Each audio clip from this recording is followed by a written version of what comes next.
Hello, doubtsaloud listeners. We're back, and this is the third and final part of our Miracles season. But it's with a difference.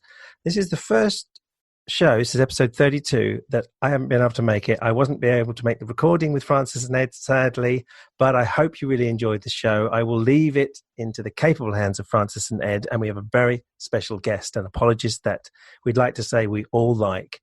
So I hope you enjoy the show, and I will be with you next time.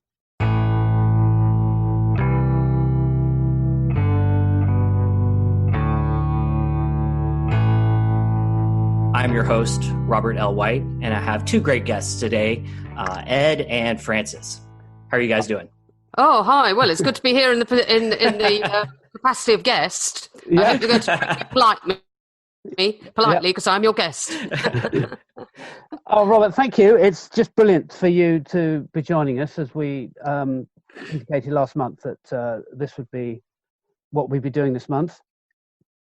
Yeah, I really appreciate you guys having me on. I enjoyed listening to both parts, the first two parts of the Miracles, and as I said, I went back and listened to a few of the earlier ones too, and I appreciated your takes on it. I think you guys, try to stay open-minded and be sympathetic, and I love how the connection happened between Christian, the guy who wrote into you. He sort of randomly found me and was listening to my podcast, and then he found you and was listening to yours, and then kind of connected us. So it's kind of fun to see how all these start to tie together, and people interested in this topic can find each other this way. So I appreciate you guys having me on. Well, we're very glad you could come along and be part of the podcast. Yeah, it seems to us you're definitely our kind of guy, sort of, that we can have a healthy conversation with. And in the last episode, I noticed, I think Francis said, you're the type of, I'm the type of apologist you like, or something like that. So I was like, I appreciate that. Yeah. Not the sort of bombastic one, that's the thing.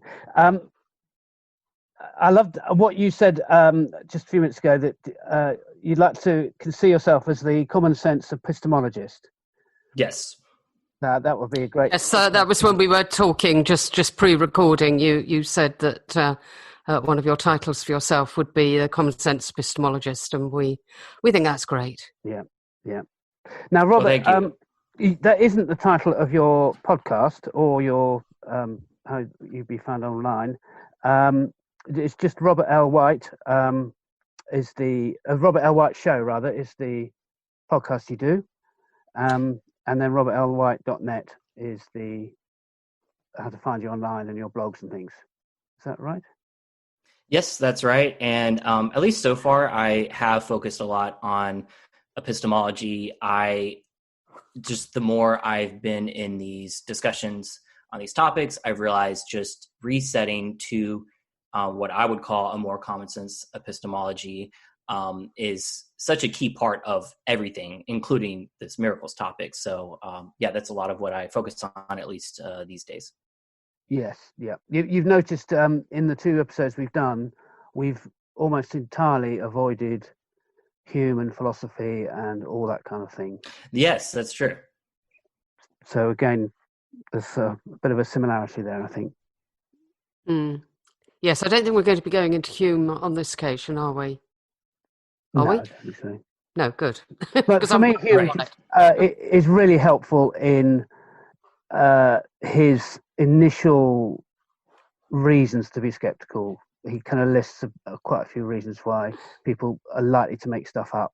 But of course, what he misses is that these are epistemological problems that everybody experiences. It's not just the kind of those lot that he's looking down his nose at. It's just everybody. Right. And I mean, I would also argue things have simply changed since that era. He just wasn't very aware of many miracle accounts, which is understandable. And things are a little bit different now with a book like Craig Keener's Miracles. And there's a little bit more challenging that assumption of no miracles. Yeah. And I would kind of agree with Hume that if you have that assumption of no miracles and a single account pops up, then it might be epistemologically valid to then shoot that one example down. But I don't think that's kind of what we're starting with anymore. So I don't think it's necessarily the best starting point anymore. Yeah. So before we go too much into this, it'd be great to have a little bit of background on your story, Robert, and I guess where miracles fit in, how important they are to you in what you believe, and all of that. Sure. So I grew up in a Christian household, and kind of an interesting combination of my parents were very focused on the relationship, very true believers, like it wasn't nominal, and it wasn't fundamentalist in the sense of they welcomed outside information and they wanted us to process it with them rather than to avoid outside information or anything like that. But some of the content of my beliefs would be called fundamentalist now. And what the two main things I'm thinking of are a pretty literal reading of the whole Bible and a kind of wooden view of inerrancy, that the Bible has no errors. And I mean, the most striking is just, I grew up watching Ken Ham videos about the earth, being 6,000 years old. I wrote papers on creationism in Christian high school. I like to joke how I debated evolutionists on message boards in middle school online. And I seemed to keep losing those debates, and I couldn't figure out why. And so slowly, and I've always been very philosophical. I have a computer science degree. I have always been engineering, philosophically minded. And so any inconsistency didn't sit well with me. And so I would maybe put it on the back burner for a while, but I would eventually want to get back to it. And it kind of culminated to later in college when I started to have a little bit more time. And I've been slowly looking into some of these things, but I started to dig in more and more.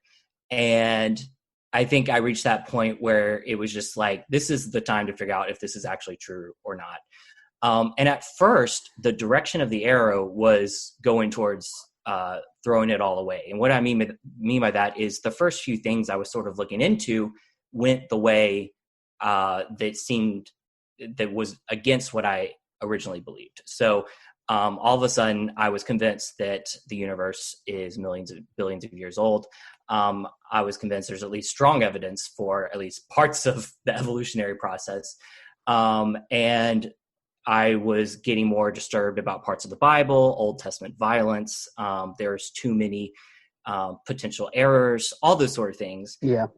Now, so at that point, I was like, man, I'm starting to feel like I'm on my way out. I wasn't convinced I'm on my way out, but I felt on a nice edge. It felt like any atheist book I picked up next would be my last book I read as a Christian, essentially.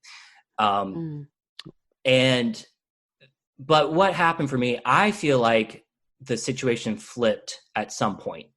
And there's a few things going on there, but I think the number one thing it felt like it flipped on was investigating the evidence for Jesus's resurrection. I felt like I was fully prepared for that also to be paper thin and to just seem like as soon as you got outside of the Christian bubble, there would be nothing there. But in my opinion, there is something there. It's not utterly convincing where you're forced to believe it or anything. But for me, it felt like until that point, I was the one trying to fit a square peg in a round hole. Yeah. And then when when you say there was something there, is it the kind of standard thing that most scholars agree that the disciples experienced something? Yes. Yeah. Basically, the way I would put it is like, if we didn't know any better, it almost seemed like it happened. Now, it was 2,000 years ago, and there's a lot of things you can launch at that. But to me, that was surprising that like the evidence, if you just take it if you take the idea that Jesus rose from the dead at face value, the evidence we have seems to fit that pretty well. And it seems a bit more like a square peg in a round hole to come up with naturalistic explanations like group hallucination, the disciples were lying, stuff like that. I'm not saying those are impossible viewpoints, but all of a sudden it seemed like the Christian had the upper hand, which was surprising to me. Okay. Right. Okay. Francis? And I yeah, go ahead. Well, I suppose that that is something that's quite often put forward as being quite decisive and a reason and the basis of people's Christian belief. I mean, I don't know to what extent do you think, do we want to go into critiquing that? I mean, my take on the resurrection is that the disciples went through a psychological change, which eventually became understood as them having seen Jesus physically resurrected, whereas perhaps, well, the way I would see it is that they felt his presence, that there was a kind of, that they resolved the dissonance by telling themselves that, or not telling themselves, but the sort of pain of the dissonance was reconciled in them by them feeling he is still with us, that we need to reinterpret what happened. And although he died, and we can see his death as being ultimately a victory. Does that make any sense? Because that's how that is why, for me, the accounts of the resurrection are not compelling and are not, for me, a reason to believe in Christianity. Sure. I guess what I would say is, from my knowledge of the data, that sort of account could possibly work, but you have to awkwardly deal with a lot of the data to get to that point. For instance, like you have to explain Paul, who was an enemy of the faith. You have to make sure there was not an empty tomb, because that doesn't really fit with it. Yeah. Or you have to explain that aspect as well. So yeah. I'm not saying that view is invalid. And I know, once again, Francis, this is 2,000 years ago, but for me, it felt like, hey, once again, it almost seems like it happened, like just based on the historical data we do have. And yeah, you can come up with these alternative explanations, but you run into some major hurdles, which to me remind me of the hurdles some Christians use to get over awkward things in other areas. But it's not, I would say, this is the way I would say I'm at now. I continued that journey, and I ended up feeling like the evidence for Jesus's resurrection is like at least eyebrow raising. It's like, wow, this is interesting. There's more to this than I expected. Then I sort of agree from that point of view, in that when I was in my doubting phase and, is Christianity real, I read this massive book on all the world's religions, and it was pretty uninspiring reading from someone who was looking to think, well, is there a reason for me to believe this stuff? And the only thing... You meant that you didn't find it inspiring to you, and it didn't help you resolve your doubts? Is that what you're saying? Well, say when I read the chapter on Islam, a massive part of it on Islam, I couldn't see any reason why I should believe this stuff. And when I read the same stuff on Hinduism, again, the same. It was just sort of these, isn't it interesting, people believe this and they have these practices and this is the origin of why they believe this stuff. But didn't seem to be anything that was indicating that it was anything more than just something that people believed rather than something that's true. And what about when you read the bit on Christianity? Well, that was the only thing that had anything going for it. Right. There is a sort of question to answer at the resurrection. That's why it's at least a curious event that I think we all have to answer. And I definitely think it has to be part of a bigger cumulative case. And the way I put it in one of my blog posts is, I see it as, ultimately, I have two pillars to my faith. One is what I call the data and argument. So I think there are some pretty interesting philosophical arguments based on, the beginning of the universe, the moral argument, those sort of things that could go through, that have some amount of convincing power. And, then the historical evidences as well, like the resurrection. So for me, that's one pillar. And I think if I only had that, it would be just an intellectual curiosity. I don't know if it would push me over to faith.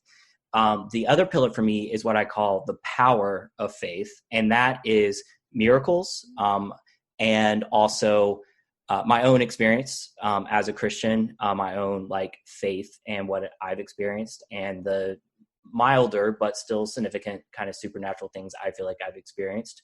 And if I only had that pillar, I would think I was mostly maybe delusional, or it was an evolutionary byproduct. So I do feel like I need both pillars, because if there's no hard data at all, then you start to feel like you're delusional. And if there's no power to it, it starts to feel like an intellectual curiosity. So I like to say that it's those two pillars together.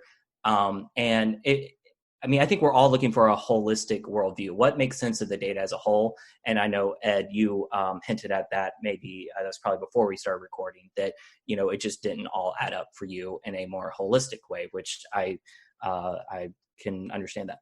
Yeah.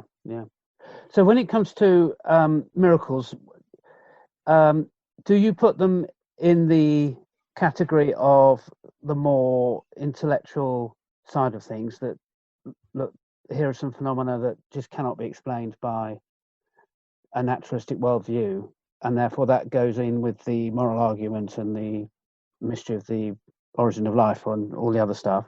Or is it more in the experience side? So I was putting it in the power side, the power experience, the supernatural power. Part of it is seeing something happen today that makes it seem true versus something 2,000 years ago. But you do bring up the point that there's huge overlap between these things. And actually, that's why I like the topic of miracles. Is it's a public event. It's not a private inner feeling. If someone had a broken bone yesterday and they don't have it today and they were prayed for in between, that is a public experience we should be able to look into. I like that, but it's hinting at something like supernatural. One of the things I like about it is it's so visceral. It's kind of like, if this is happening, that is significant, and their lives are immediately made better, versus, once again, something 2,000 years ago, very interesting stuff, but it just can feel a bit removed. Yeah. Now, when it comes to miracles, it sounds like your family background wouldn't have been into believing miracles and going to Catherine Kuhlman not shows, but events and that sort of thing, or whatever it would have been in those days. And it's something you've more embraced now, more recently. Yeah, that's definitely true. My dad was a cessationist, so he believes that the miracles ended, basically. He might be a little bit softer on this than some, but he mostly believes that all the miracles, speaking in tongues and all that, ended with the apostles. We weren't hardcore about that, but when I first started looking into miracles, I was not necessarily expecting much to be there. I thought they happened, but I thought maybe it would be so veiled, so in the shadows, that it really would be, if you're a Christian, you're going to believe it. And if you're not, you would have no reason to believe it. So for me, I thought there was a lot more to it than I was expecting, as far as actual data and testimony, in both the amount and quality. So I count myself as being a bit surprised. And part of this is very recent. Actually, one thing I love about this is it seems like it's just a recent topic. Like, Keener wrote his book within the past 10 years, I think. John Loftus is writing his book. Lee Strobel came out with his book. Something's happening where it's getting this focus, which I'm glad. It's like, great, let's figure out as much as we can about this. But it has been a more recent thing for me. And because of its striking nature, and that it's also modern day evidence we're talking about, I think it's a good conversation topic, debate topic. Excellent. Can I ask you two, you've done, 2 episodes on this so far. What is your sort of temperature check on the Miracles chat at this point? Do you feel like you learned a lot through it? Do you feel like you're over it, ready to move on? I'm just curious what has been your journey during this time. I would say it's been really interesting, and I'm still processing it. Yep, and for me, I was struck by the Candy Gunther Brown book that you led us to, or maybe it was Christian who did. I think didn't Lee Strobel mention it? Yeah. Yes, he also mentions it. Yeah.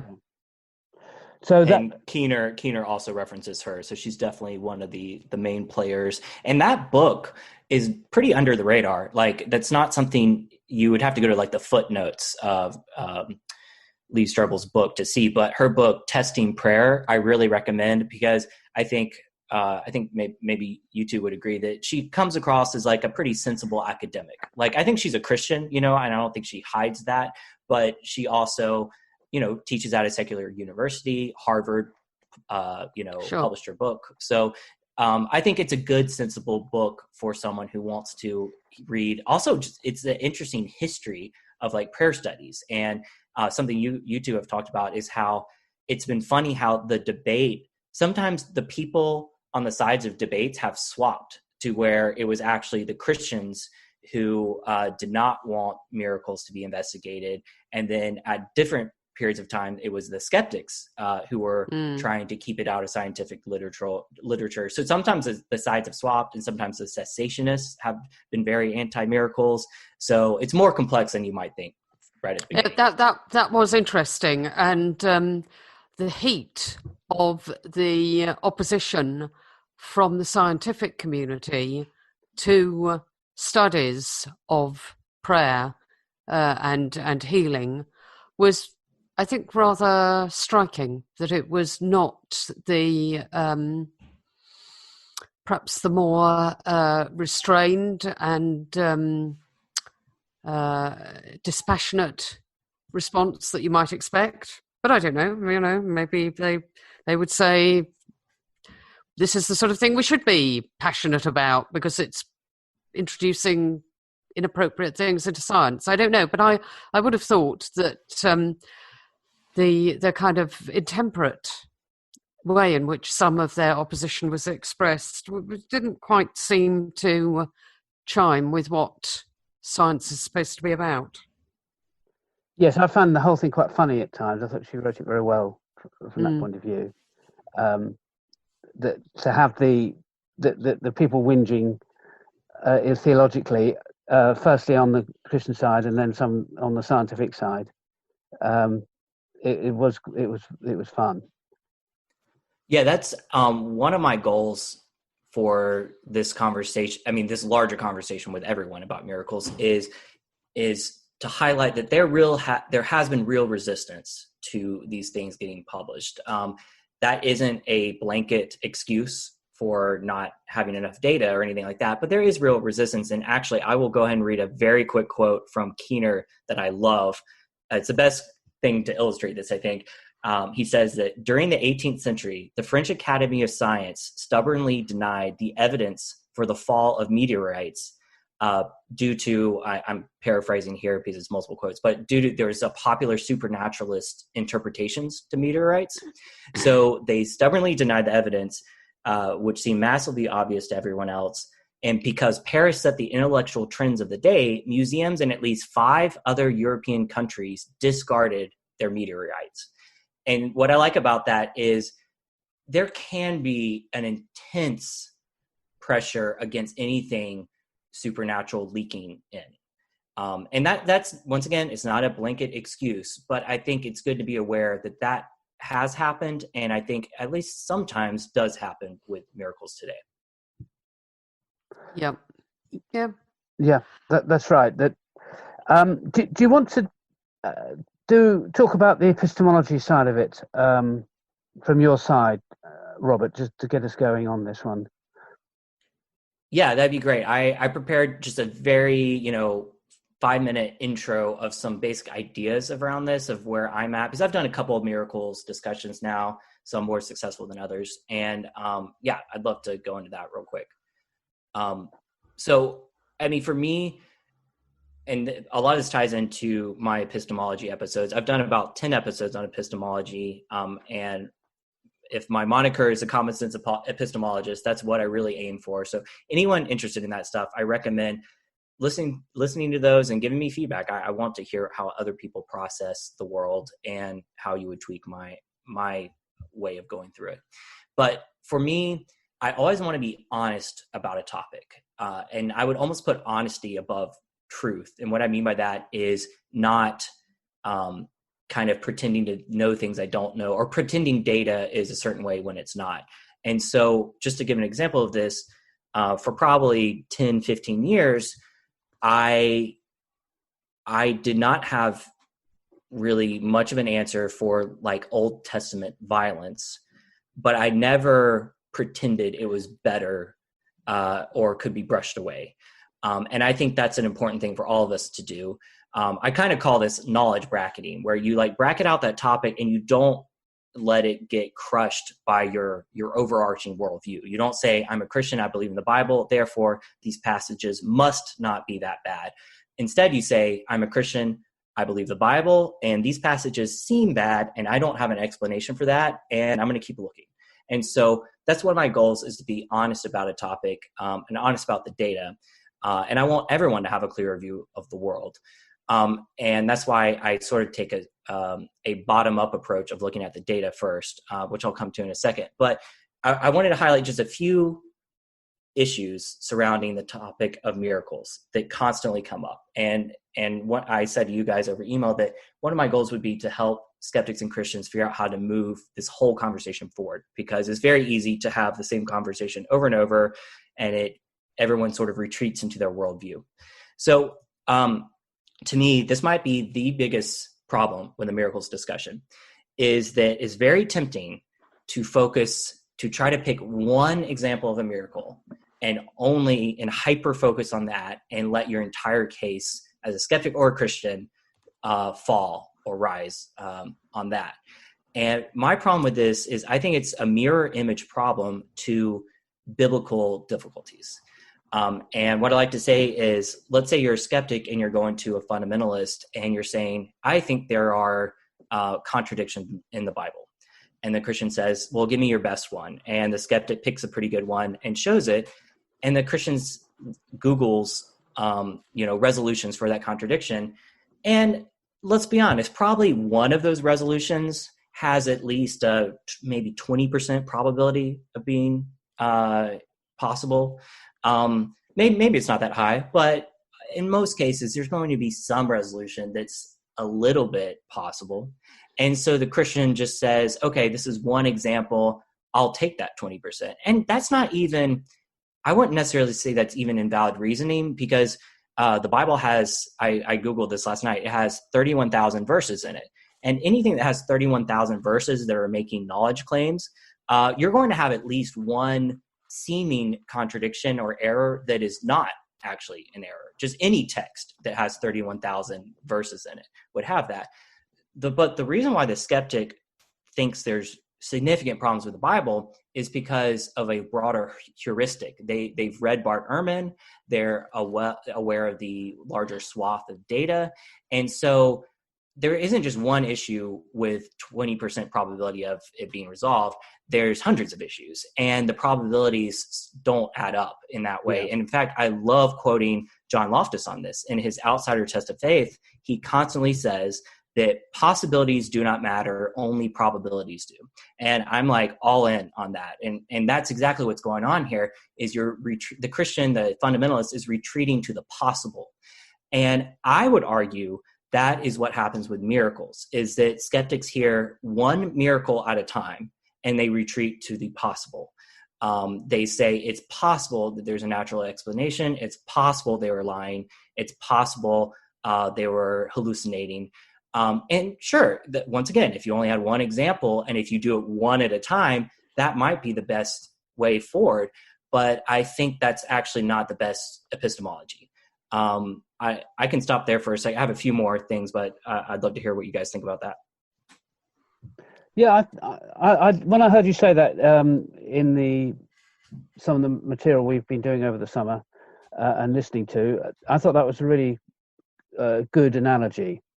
And what you're looking for with the Bible discrepancies is that they do fit in a pattern. So, for example, you see how Matthew edits Mark's material, and it's not just sort of random discrepancies between Matthew and Mark in what Jesus actually said in a particular instance, but you see that it all fits with a pattern of how Matthew's aims are different from Mark's, and he's trying to sort of push things in a slightly different flavour and that sort of thing. So it's not just the discrepancies, it's the sort of wider pattern they work in. And what I like to say is all the best beliefs are when all the different kind of zoom levels match up. And I think what you're saying is a good example is the broader pattern, the forest matches, but when you zoom in on individual ones, it also matches this pattern. And so that's very confirming when you have both those layers working in synchrony. Yeah. Yeah. So do you feel that there's a sort of pattern involved with the miracles that has to be denied if skeptics are going to dismiss them one by one? I think that's quite possible. I'm not saying it's as strong as biblical difficulties as the example of that, but I think most skeptics way too quickly dismiss a single episode because of an assumed pattern that none of these are true. And that's where I really want to hit the stop button there and say that if you are doing that truly from this just kind of assumption without really immersing yourself in this data, then you really are verging on circular reasoning there, because you're disproving a single instance by an assumed pattern, but you haven't even looked into the pattern, gotten familiar enough with the data. Well, so that's my number one patterns in particularly more in the second of the episodes we've done, where like there's a pattern around rally kind of settings and the kind of things that Darren Brown can do in those sorts of settings when he gets people's adrenaline going. And there's patterns around, you tend to get the good medical evidence when it's something that could be a rare remission, and you only get the stories when it's like a little finger regrowing from nothing. Right. By the way, I immediately remembered that episode you were on, Unbelievable, Francis, and I couldn't even see your face, but the shock in your voice when the Christian said that the finger grew back, very memorable moment in Unbelievable. And I will say, I think on this podcast, you guys have done what I would say a better job than most skeptics, where you really are trying to look at larger patterns rather than just like shoot, one miracle down at a time, almost by assumption. But this brings up sort of my last and final point of the epistemology, which is these topics get off the rails so fast because I would argue they start mixing in theology with the data.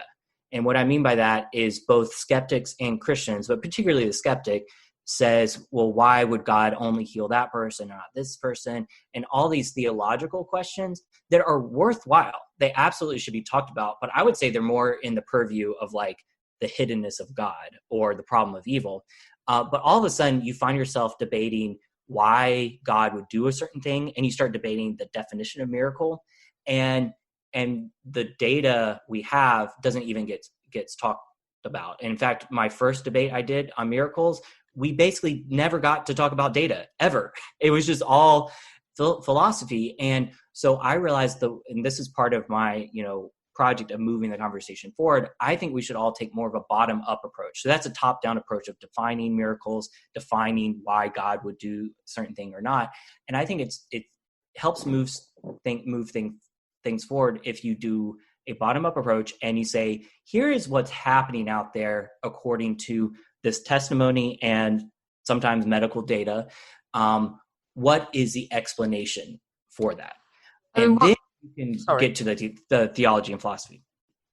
Yeah, I don't know whether you would classify this as bottom-up or top-down, but one of the things that I said in, I think, the last program, the last show that we did, and I think it was also one of the points I made in the conversation I had on the Unbelievable show with Ken Fish, is about the lack of medical data.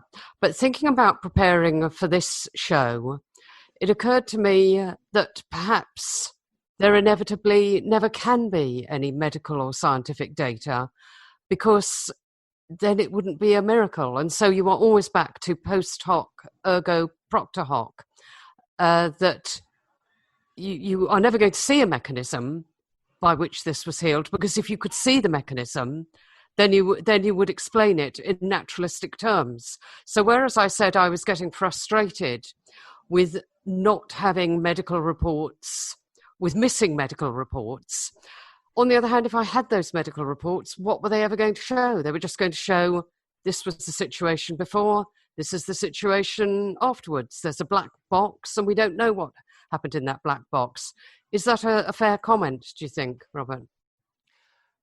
I think so, but two things need to be said is, first of all, you're absolutely right. You're identifying that some of these things are not conducive to repeatable experiments because by definition, you're assuming like a natural law does it. But a lot of things are like that in life. Like all of history is like that. We still believe, wars happened without subjecting them to repeatable experiments. And science gives us tons of tools of investigating that war. For instance, like carbon dating, journal entries or something like that. But the war itself was a one-time thing because conscious agents were involved. And so miracles are basically like history for the most part. Now, I think some of the prayer studies, and particularly Dr. Brown's studies with hearing and vision are interesting, and because they do show up. So, I mean, a study can reveal it. But so this brings me to my second point, which is I understand your frustration, Francis, with, okay, you have the before and after, but it doesn't show, correlation doesn't show causation. But still, you have data. And is it interesting? Let's say you have before and after reports, a doctor's report, or let's say x-rays of broken bones being healed. And there are numerous of them, and it's all around these Christian healing conventions. That's still pretty interesting. Like, even if we can't say it's supernatural, and this is something Dr. Brown says in that video, I know I sent you guys at the last second, but she says that even if that's a placebo effect, let's go find out about that. Why are people, in her case, why are people basically becoming, going from being blind to being able to see at these Christian conferences? Even if it's somehow not supernatural, that's a pretty big deal.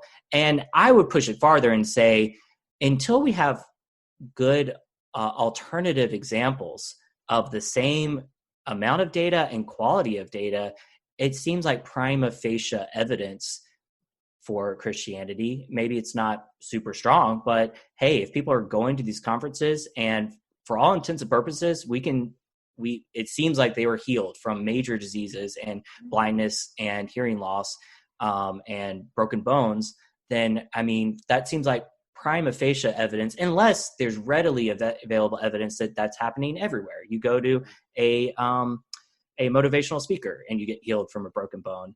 And I know this is jumping ahead, but that's what I love about Dr. Brown's study is that she compared to hypnosis studies, which should show the placebo effect. And her work showed greater than 10 times improvement on hearing and visual issues. And the hypnosis studies show at best 2 to 2.5 times improvement. And in other studies, no improvement from hypnosis. And you would think hypnosis would be a pretty good way to bring out the placebo effect.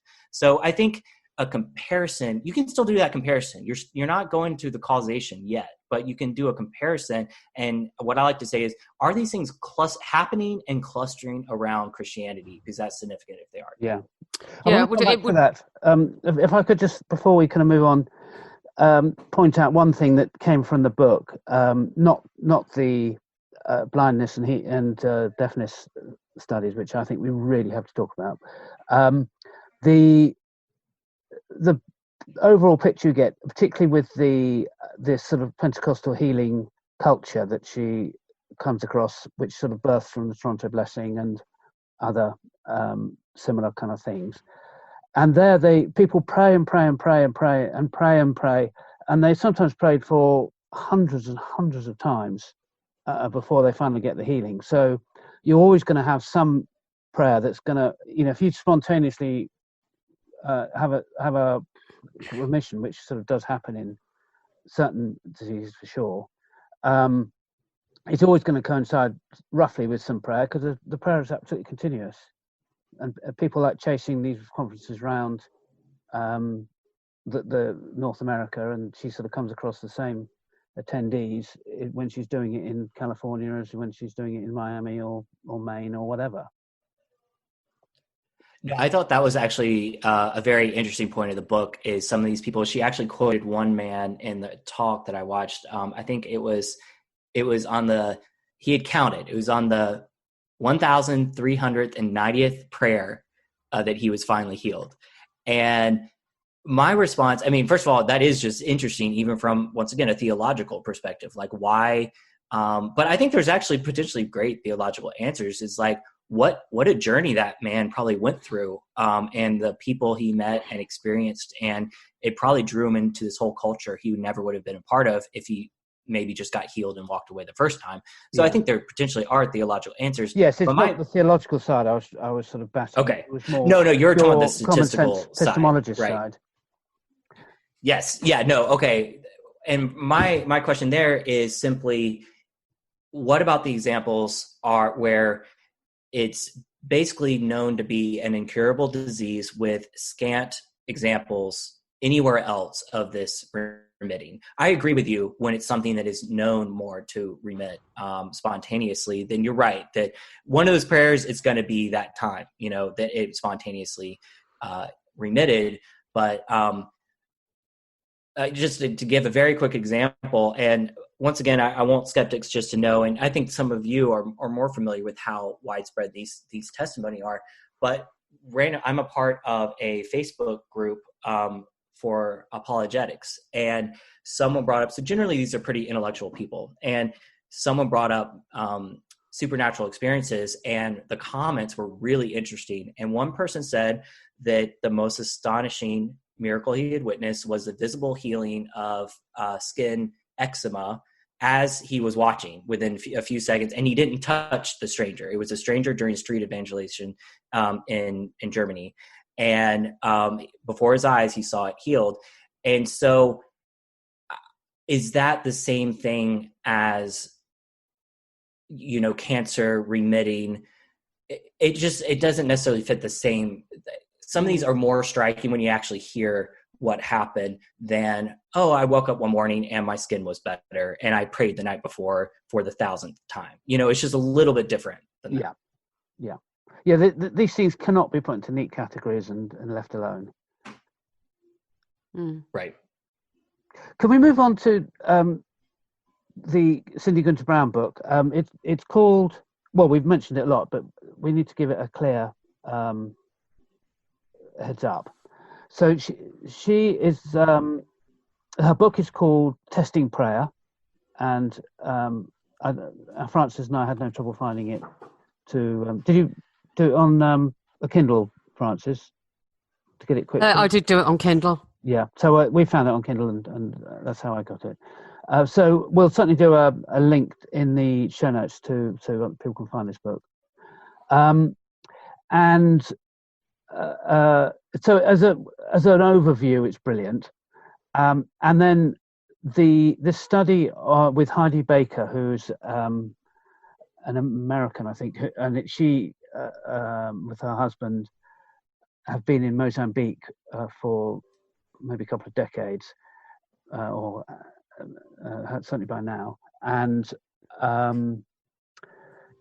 it was like a spin-off, which said from the Toronto Blessing kind of, and John Wimber kind of healing focus, and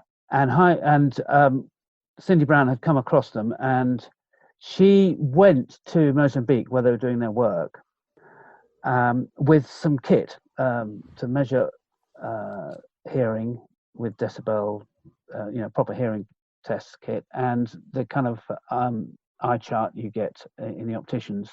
And so these are standard ways of actually measuring results. And these were, what they were doing is they were going off to the Muslim part in the north of Mozambique and setting themselves up with kind of little rallies and saying, right, bring anyone who's blind or deaf, and God will heal you, sort of thing. And she Heidi agreed for the researchers to sort of have a sort of tent on the side where people went in and had a hearing test or a sight test, and then they got paid for, and then they went back and had another go. So does that all sound accurate to you, Robert, my reporting of it? Yeah, no, I think that's a great summary. Candy Gunther Brown, the author, she's a researcher at, I believe, Indiana State or Indiana University. I'm not sure which of those two. But she works at a secular university. I think she is a Christian, but this study was accepted into the Southern Medical Journal, which is a secular medical journal. And so, that's a good setup. Yeah. Well, I didn't quite. There were certainly plenty of people who weren't healed, but there were, I think, about 20 where she actually captured the data, and it was very striking for someone like me, and that there's massive improvements in hearing and in sight. I'm not sure. I didn't go into too much of details because I was reading it quickly, but. She said it was strongly significant on the hearing and significant for the sight ones, where people were being healed there and then. Yeah, I think, and there was also some evidence of maintained healing in the sense that it didn't disappear. She commented on the fact that the context in which the healings took place were usually, I can't remember if it's usually not or mainly not, at rallies where there is music and lights, things that are liable to promote a strong emotional reaction, but it tended to be quite often in small scale or kind of more almost sterile kind of environments in perhaps even in medical environments. I can't remember, but anyway, they said that in some ministries you can see that the use of loud music and light shows is all done to heighten emotion, and there wasn't that aspect of that in her healing. I think it's fair to say that the circumstances were not conducive to the full follow-up that would normally have been desirable, such as tracing people who and tracking them through in future assessments of whether they'd maintained their healing. But in the few cases where they were able to do that, generally I think they found that healing had either been maintained or had actually been improved. So they'd gone away and had been a work in progress, and they'd continued to get better and improve since they'd been measured. Is that correct? Have I got that right? I remember that. Yeah. You guys are probably a bit more fresh on this than I am. I watched that lecture of hers, which maybe we should. I'd love to include that maybe in the show notes as well. Okay, but it's just a good summary for anyone who doesn't want to get a book. But it Yeah, no, I think that was a great summary. For instance, I remember that some of it was done, I believe, in like Chicago or something. So you can't say that, all of it was done in some rural area of another country. Most of it was, but, and yeah, I mean, go ahead. I was going to say just that the tendency was for things to go better in terms of healing in places like Mozambique.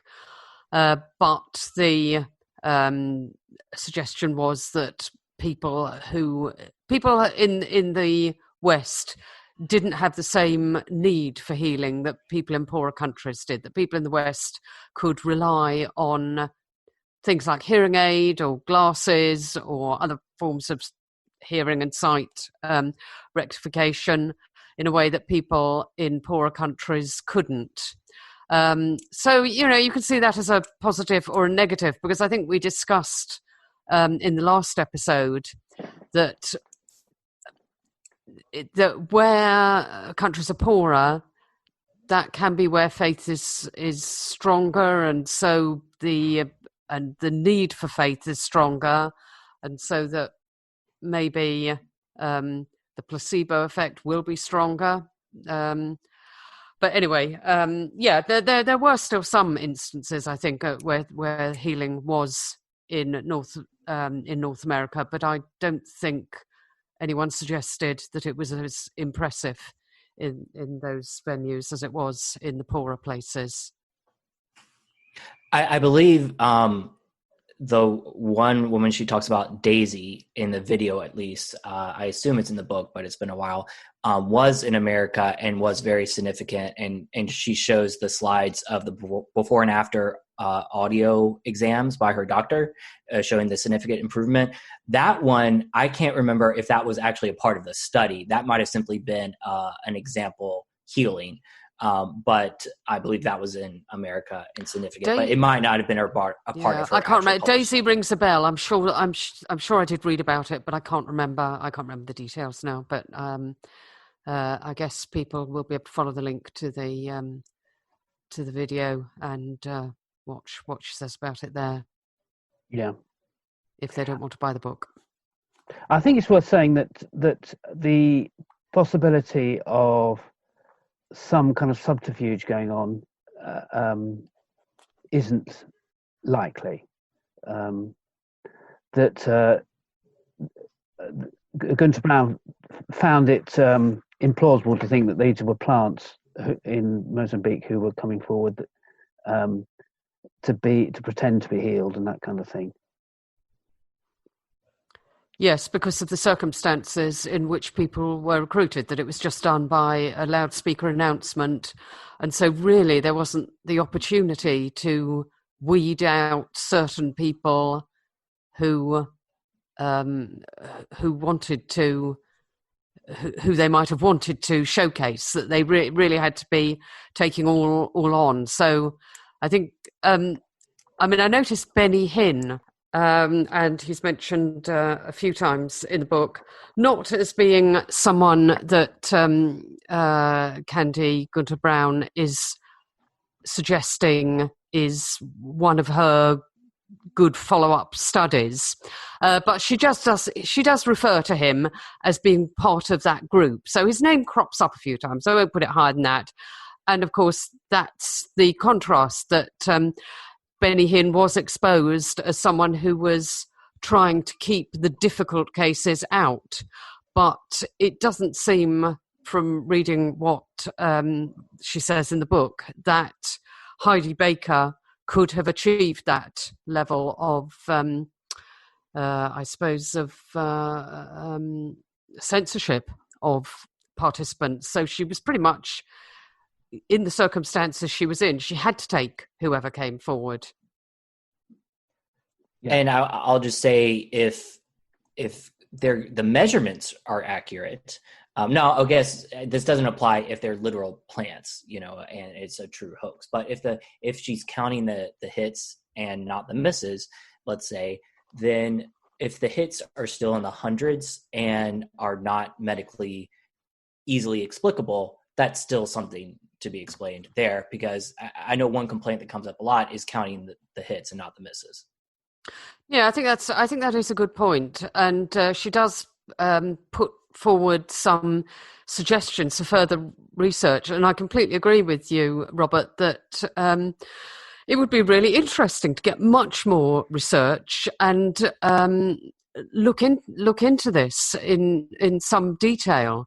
One of her suggestions, which I found alarming when I first read it, was about doing more blinding, until I realised what she meant was blind testing.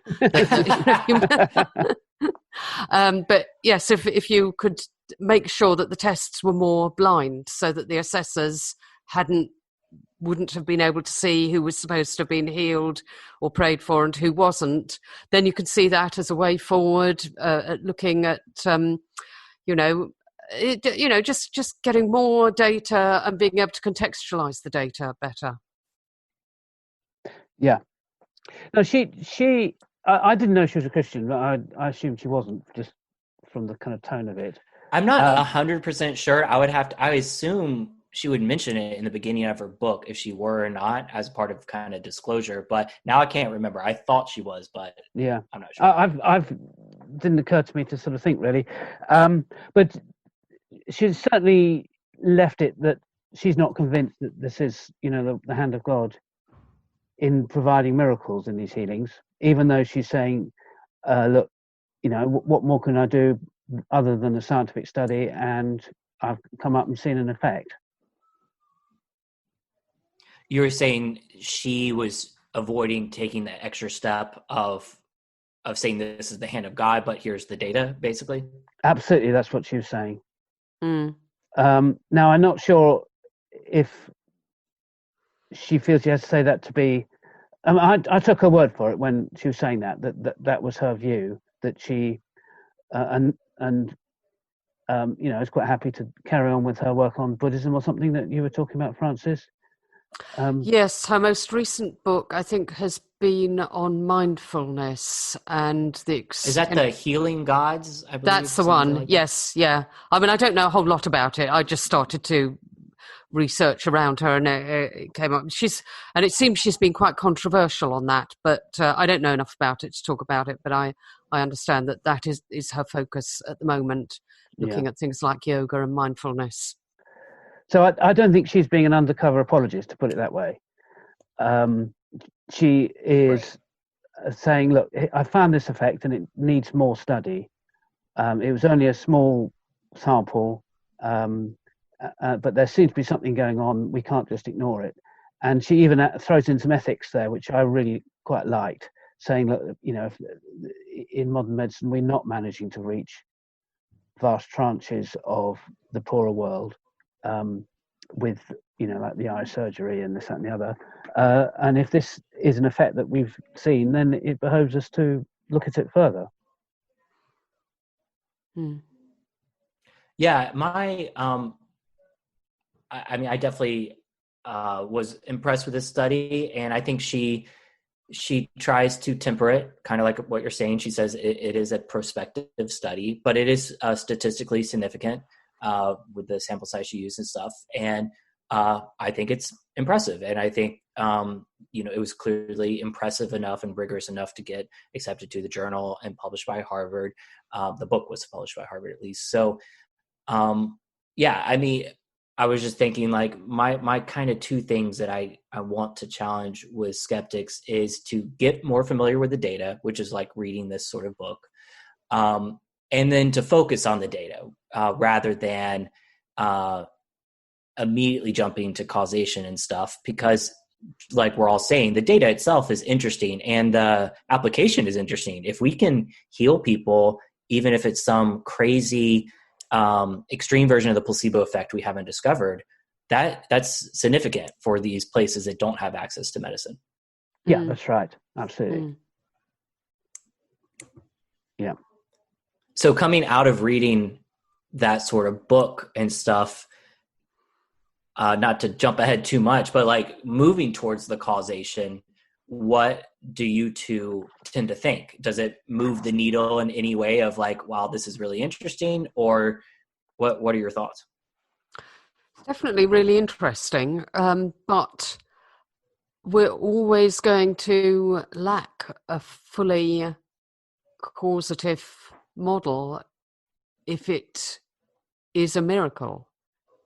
Because if we had an explanation that we could assess in terms of causation and seeing how the effect created the cause, then it wouldn't be a miracle. So, or perhaps you don't agree with me, but I suppose that's how I see it, that if it were a miracle, that causation isn't simply B follows A, that you can see a kind of mechanism at work. So if you're stopped at a set of traffic lights and you see that the green light follows the red and amber, you don't, even if you hadn't seen traffic lights before, you wouldn't necessarily think that the red and amber by themselves cause the green. You would expect to be able to go in and investigate and find something behind the timing of red and green and the amber and find some mechanism. And that's what I guess we're always going to be lacking in if something really is a miracle. If we find that mechanism, then it's no longer a miracle. But tell me if you disagree. Well, sorry, you can go ahead. No, if you're talking about finding a mechanism and everything, I think you're saying it stays within naturalism. I would be saying that, yes. Yeah. I don't, but that's just how it seems to me. Yeah, but I think Robert's asking is, does it push the needle to make us less wedded to naturalism? Less wedded. I suppose it depends what you mean by naturalism. Well, to me, naturalism is that there aren't spirits and gods and angels and devils doing things in the world. That's basically naturalism to me. Do I feel that it's pushed me away from that? Not yet. No, I don't think so. But I suppose I feel that I don't know that I could say more than what we've already said, which is it's a very interesting phenomenon, and I would be very interested to see more research done on it and to see if I could understand it. Yeah. Let me ask this. Does it make you feel like there's more to this than the average skeptic realizes? Yeah. I think I think the average skeptic probably doesn't realize how challenging the data is. Yeah. Yeah, I think that's true. As well. And I've sort of hidden from answering myself a bit on this, but I am keen to, and that is, it does move the dial a bit on the kind of naturalism side. That this is quite surprising under naturalism, and that is how I judge evidence. That's my go-to way of looking at evidence. If something is highly unlikely under a hypothesis, then that shows that there's strong evidence that the hypothesis is false. And I use it in all sorts of things. So from that understanding what evidence is, I would say, yes, this is evidence against naturalism. How strong the evidence is, we don't know because of there's a lot more work to be done. But so it's not going to change things massively for me. It's like there's the scales and there's a whole heap of weight on one side and only a little bit of weight on the other. But this has added more weight on the light side, but still the heavy side is holding sway quite definitely. I've got something else to say, Robert, but do you want to respond to any of that?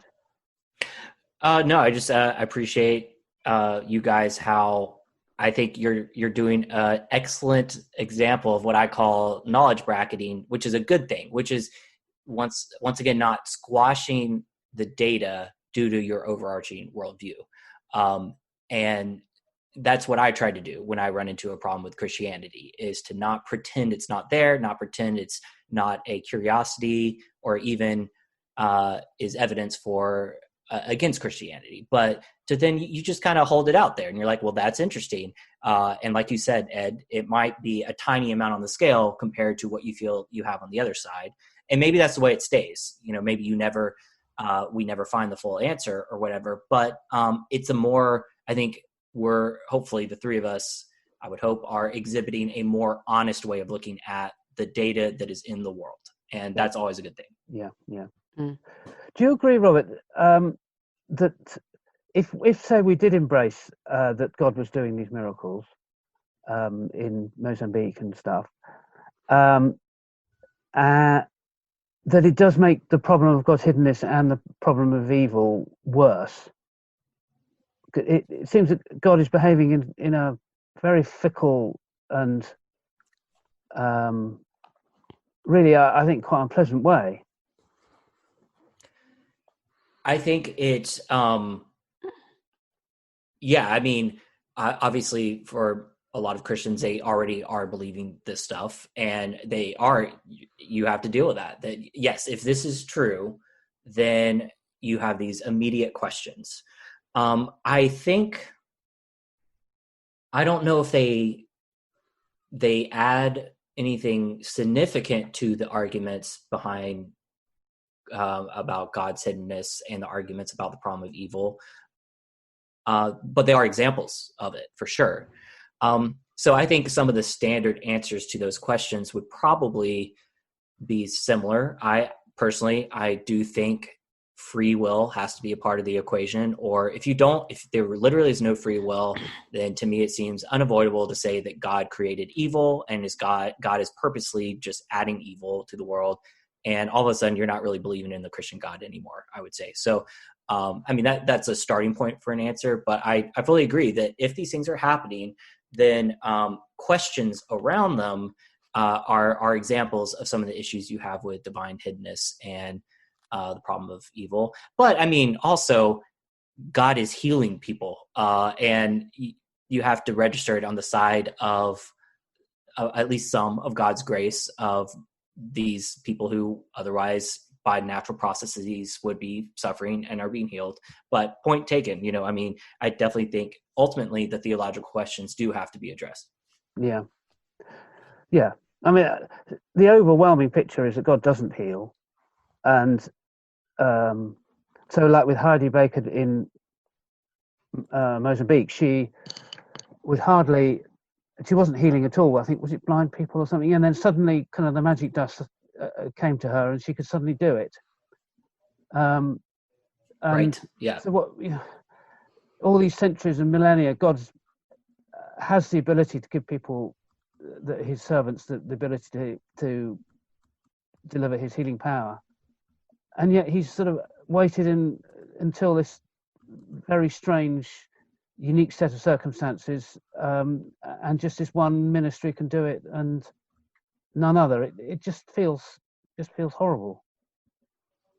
Yeah, it is the same question of like, okay, why did he wait until Jesus was sent to do those miracles, and why did he show up as a single person in a limited time and space?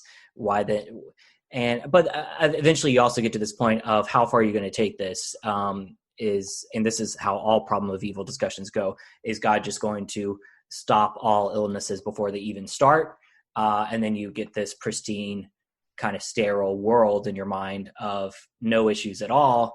And it's a worthwhile question, but it's not as simple as why didn't he just heal more people? Because you can always kind of ask that why more. So there's some fundamental thing going on here, but it's not totally clear that this pristine, sterile world where, the ultimate would be absolutely, basically what we picture as heaven, sort of. Why can't we just start out in heaven? It kind of reduces to that question. Would you agree to that? Which I have to say, I think is quite a good question. But not for this podcast, for another podcast, perhaps. Yeah, for me, the cat's out the bag, really. That's how I see it.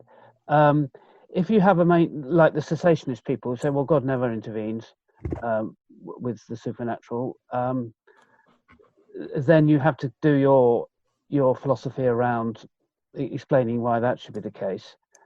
But if God, just in very weird circumstances, he can do it, why is he withholding it so much then? It really doesn't make sense. And so it's this sort of cat out the bag thing that I find is so distasteful. If there's a blanket, no, God not intervening, then the mother who prays and prays for her child dying of cancer, and then the child dies, maybe she's able to accommodate it somehow better than to hear that, God does kill cancer, but he's chosen that you should miss out on it, or your son should miss out on it, and that sort of makes it worse rather than better from the point of view of a world full of suffering and God being hidden. I think that those are good points, and I take a very strong view of both free will and cosmic warfare. I think none of this makes sense if you don't have evil spiritual beings attacking and creating some of this strife. Obviously, you have just pure natural evil as well. And in that case, I think some answer has to come from free will. And I think what you said, Francis, about heaven is a valid question. And actually, I didn't have a running list of like unresolved answers, and probably the biggest one I actually have been wanting to write into William Lane Craig to see what his thoughts are on this is the idea of babies in heaven, because a lot of answers to the problem of evil tend to be that it's like soul building, and that we need this initial like run up to heaven to become who we are.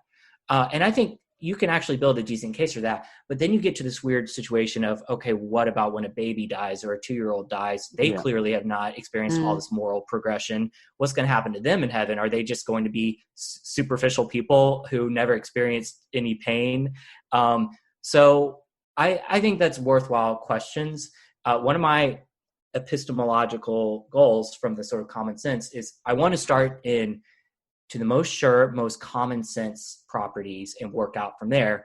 And I would want to point out with these sort of questions is we're getting to pretty heady counterfactual stuff of like, you can start to feel a little bit like we're babies in the womb trying to guess what the outside world is going to be like. And I think that is us trying to guess how heaven will work. And I think it's worthwhile. I don't want to be dismissive. And certain key propositions have to be said that, like, if God is good, then God is not going to randomly create evil. That makes no sense. And I don't want to hide from that. But when talking about some of these more details of what heaven will be like, how free will functions, which free will itself is a philosophical naughty idea, even to define, I just think we're starting to get beyond our common sense and what we can grapple with. And I don't want that to necessarily override the more on the ground data we have. And so sometimes I get afraid that some of these concerns overwrite, like sometimes these sort of concerns will just cause people to completely dismiss, for instance, miracles or just Christianity as a whole. But it's absolutely a worthwhile discussion that, I've thought about a decent amount, and I feel like there are some potential answers, but I don't think there is a fully satisfactory one that I have heard to the whole, why aren't we just in heaven already? So I don't have a fully satisfactory answer to that. Yeah, we don't want to do a sort of smokescreen over the data, as you right. like to call it, that we've been talking about. I think we're running out of time. Is there anything you want to say as a sort of wrap up, Robert? The one point I don't think I addressed, Francis brought up the interesting point of like, you could never actually basically scientifically, prove it's a miracle, because as soon as you've proved the mechanism, all of a sudden it's by definition not a miracle. And that's absolutely true. But once again, I want to bring up an example like history, where you can't scientifically rerun it and prove the mechanism that caused a war or whatever, because it's that's not how history works. It's entities making decisions that you can't control in the past, in that case. But what you can do is simply look out, and if we do all the data collection and we work at this for years, and I hope people do, and we get to a point where it is almost certain that hundreds of people a year or thousands of people a year are, for all intents and purposes, healed from blindness and deafness, and that seems to almost exclusively happen during prayer, then that says something. You can't, you're right that since you'll never find that mechanism, because if you did find the mechanism, it would not be a miracle. And we should look for the mechanism. Hey, if we find it, great, then we can exploit it everywhere. But I don't think that means the data is meaningless until we find that mechanism, which we might never. I don't know if that totally made sense. No, it does. It does make sense. I agree. The data is not that. If we can't find the mechanism, that does not make the data meaningless. Yeah. And in the whole book, she does say how difficult it is to make progress and pin things down. It's very hard a lot of times to even get doctors' reports. A lot of people have experienced this. Doctors are very busy. They don't always keep the best records. Another big problem is usually the people who are most interested in healings and being healed have a lot of times zero interest in apologetics. And so they just want to enjoy being healed. And they're like, why do I know I was healed? Why do I need to go get the signed doctor report? So it can be, you kind of have to have someone like Dr. Brown to go out there and make them, talk to their doctor and get the reports and stuff. This is something Keener talks a lot about, Craig Keener, in his book, Miracles. But just to sum up, I really enjoyed this conversation. I really appreciate you guys having me on. I respect how, number one, how you do dialogue, as we both know. Let's say 90% of the dialogue between Christians and skeptics is probably not of the highest quality. And so I really respect, the dialogue here, and also just the openness to listen to data and to keep things as curiosities rather than explain them away. And I need to keep learning too. One of my goals is to pick a few cases to really get the actual medical data myself, if possible. Dwayne Miller with the voice thing, y'all talked about briefly, I think. I would love to get the actual data on that. I'm going to email him.